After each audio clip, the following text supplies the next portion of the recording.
నమస్తే అండి.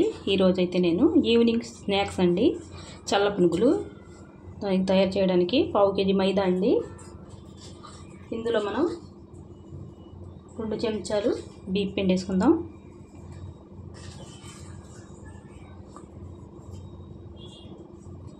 అలాగే జీలకర్ర అండి 1 స్పూను చెంచా ఇది నలిపేసి వేసుకుందామండి.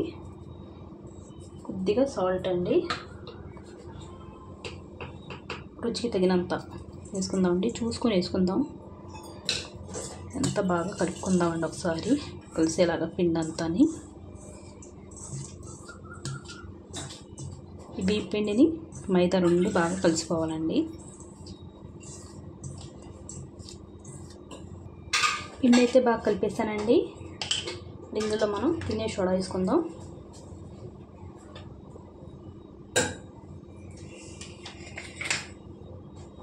కొద్దిగా అండి, బాగా కలుపుకోవాలండి.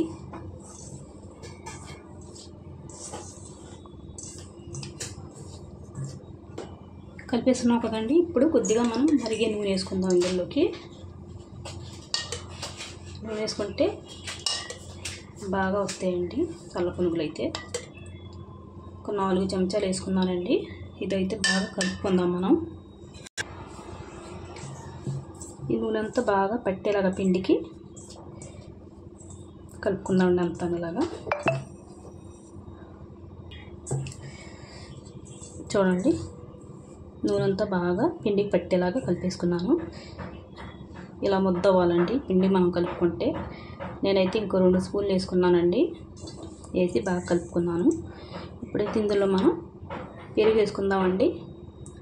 100 గ్రాములకి తక్కువ అండి పెరుగు. పెరుగు కొద్దిగా ఎక్కువ వేసుకుంటేనే బాగుంటుందండి. అలాగే ఇందులో కొద్దిగా నీళ్ళు వేసుకుందాం. సరిపడా వేసుకొని కలుపుకుందామండి. ఇప్పుడు నీళ్ళు ఇందులోకి చూడండి ఇలా కలుపుకోవాలండి. పిండికి అయితే పిసకకుండా ఇలాగా, అలా అంటే మనకి ఉండలు కట్టకుండా కలుస్తుందండి. మనకి బజ్జీలు వేసుకోవడానికి ఎలా కావాలో పిండి అన్ని నీళ్ళు వేసుకొని కలుపుకోవాలండి. మెల్లిమెల్లిగా కలుపుకుంటా చూసుకుంటా ఇలా వేసుకోవాలండి. చూడండి ఇలాగైతే అసలు ఉండలు కట్టలేదండి. పిండి అయితే ఉండలు కట్టకుండా మనకు కలుస్తుంది.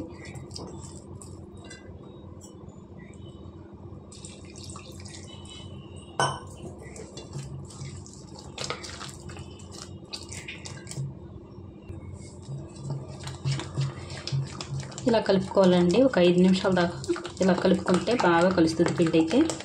చూసారా, ఇలా ఉండాలి పిండి బజ్జీలకి.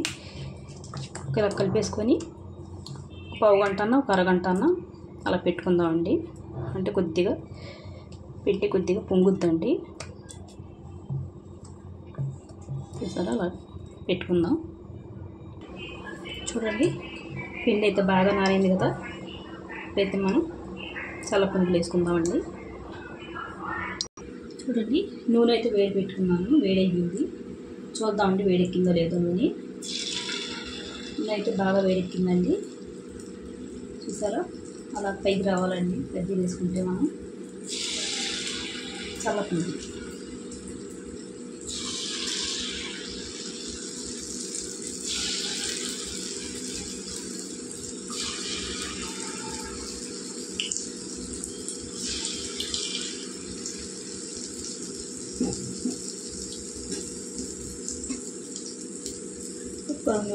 ఒక నిమిషం దాకా అలా వదిలేయాలండి. చూడండి, తిప్పేసుకుందాం.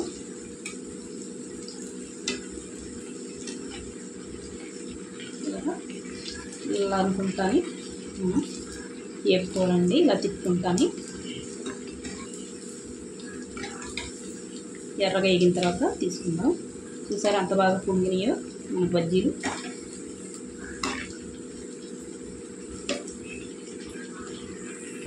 చూడండి వేగిపోయాయి. ఇలా తీసేసుకుందాం మనం.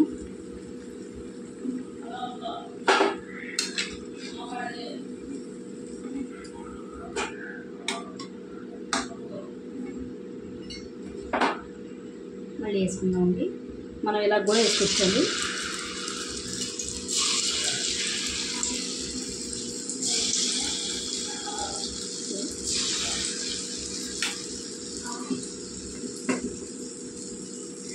వేగాలండి. మొత్తం అన్నీ వేపుకున్న తర్వాత చూద్దాం.